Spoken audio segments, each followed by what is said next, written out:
Hi everybody. Welcome to our course, Write Professional Emails in English. Since this is our first lesson, we'll take the basic parts of a professional email and focus on some things you should do and some things you should avoid. By the end of this lesson, you'll have a good understanding of how a basic English email is organized. The first thing I want you to think about is your current email. What does it look like? Is it business appropriate? In other words, is this an email you can use when applying for a new job or making an important business contact? So, here's your first do.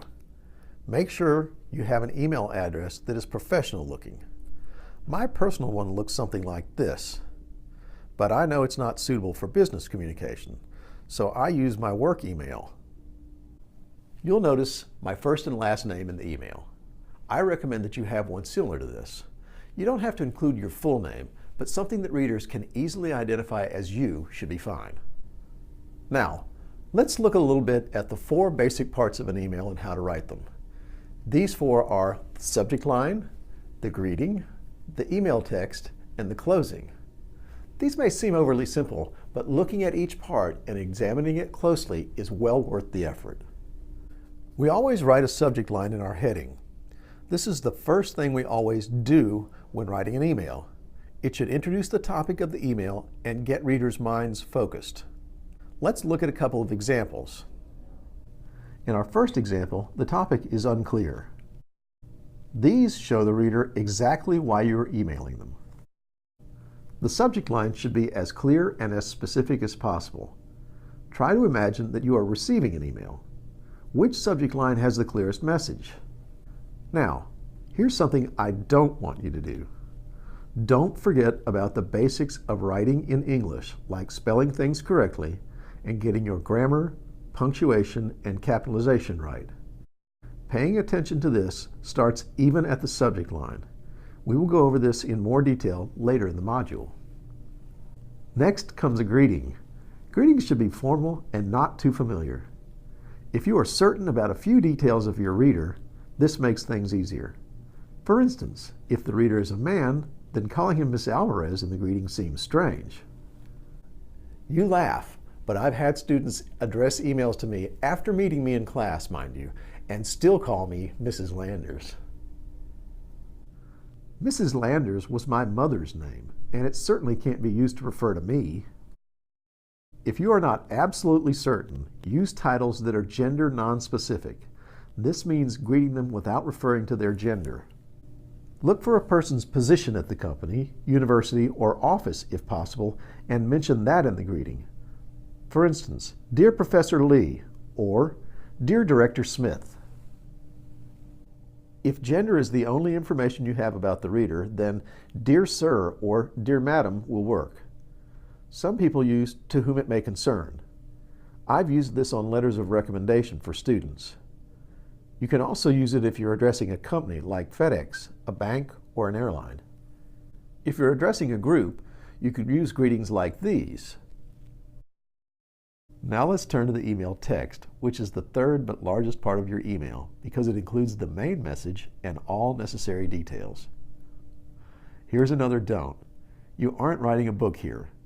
Avoid long emails altogether.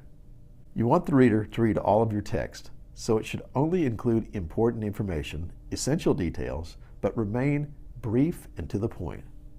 If possible, keep the email text to 1 or 2 paragraphs, and no paragraph should be more than 3 or 4 sentences long.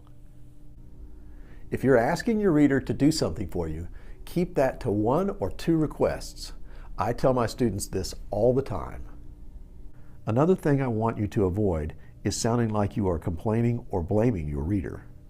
This puts the reader on the defensive and makes them less likely to do what you're asking of them. If you ask about something that is incomplete, a trick I use is what I call self-blaming.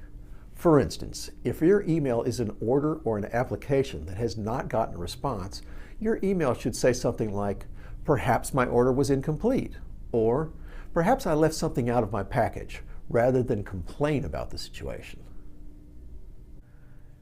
And here's something I always want you to do. Always add a word or two of thanks. When you make a request for information or action, you're asking someone to do something for you. Even if it's their job to do it, no busy person likes to feel like you don't appreciate their effort. The final part of an email is your closing. This is very short and simple. Just add regards or best regards and leave it at that. This is a professional email, so no more than that is needed. This is followed by the signature, your first and last name only. No title, just your name. Add any contact information your reader will need to communicate with you. They already have your email address, but if they need anything else to easily contact you, put it here. Finally, I would like to add a word of caution here. This is our last don't. Never address your email to your reader until you have written it and checked it over, considering all that we've been over in this lesson. It's too easy to hit send by accident before you've carefully considered how it will sound and read at the other end. Wait until the very last to add the email address. And now for our final do. Take culture into consideration. A lot of the information you'll get through this course is based on North American standards. However, not all cultures communicate in the same way. Would people in Japan have the same style of writing as people in France? So, the last check you must do before sending the email is to consider how your reader might understand what you've written. We will look closer at this in our final module. So, let's review what we've learned in this lesson. First, there are 4 parts to a professionally written email: the subject line, the greeting, the email text, and the closing. And here are our do's and don'ts. Do have a professional email. Do make your subject line very clear and brief. Do add words of appreciation. And do consider cultural differences between you and your reader. Now, don't forget about spelling, grammar, punctuation, and capitalization. Don't write a book. Email texts should be limited to 1 to 2 paragraphs and 2 requests. Don't complain or blame. Don't address the email until it is written and checked carefully for all the things we've learned in this lesson.